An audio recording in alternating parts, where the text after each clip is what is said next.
Clauddine Dee Dee Blanchard, aged 48, was infamous for falsely claiming that her daughter, Gypsy Rose Blanchard, suffered from leukemia, asthma, and muscular dystrophy, amongst other ailments.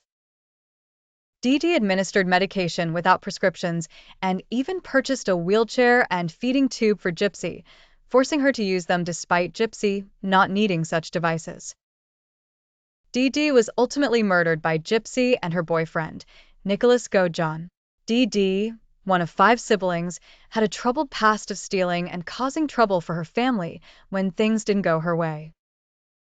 She eventually became a nurse and met her ex-husband, Rod Blanchard, with whom she had Gypsy. When Gypsy was just 3 months old, Dee Dee became convinced that her daughter was ill and began frequenting hospitals. Despite doctors consistently describing Gypsy's health as excellent, Dee Dee ignored them and continued to buy and administer unnecessary medications, severely disrupting Gypsy's life. Gypsy was unable to go out, attend school, or even make friends with neighbors. Dee Dee lied to everyone, including Gypsy, about her age, telling her she was 8 years old when she was actually 10. Dee Dee frequently relocated and prevented Rod from visiting Gypsy, telling neighbors that he abused his sick daughter, turning them against him and keeping him at bay. Many doctors suspected Dee Dee's manipulation and tampering with Gypsy's birth records, but none reported it, doubting the police would believe them. Dee Dee constantly threatened Gypsy to keep her from contacting law enforcement. Gypsy made multiple attempts to escape by connecting with people online, but Dee Dee sabotaged these efforts by breaking Gypsy's devices and threatening to break her fingers if she tried again.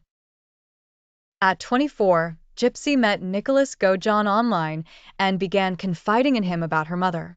Their relationship grew over 3 years, culminating in Gypsy asking Nicolas to kill Dee Dee. When Dee Dee went to sleep, Gypsy let Nicolas into the house, providing him with duct tape, gloves, and a knife.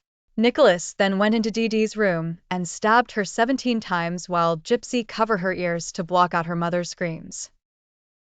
Nicolas and Gypsy fled after the murder. Dee Dee's absence drew suspicion from neighbors, who, seeing her car still outside after several days, called the police. Authorities discovered Dee Dee's body and initially believed Gypsy had been kidnapped, launching an investigation that eventually revealed the conspiracy between Gypsy and Nicolas. They were arrested at Nicolas's home. Given the psychological abuse Gypsy endured, the judge issued a lenient sentence of 10 years for second-degree murder, while Nicolas received a life sentence for first-degree murder. Gypsy's charge was reduced considering she orchestrated the crime, but did not commit the physical act, and her lawyer successfully argued that Dee Dee's manipulation and fraudulent acts warranted leniency.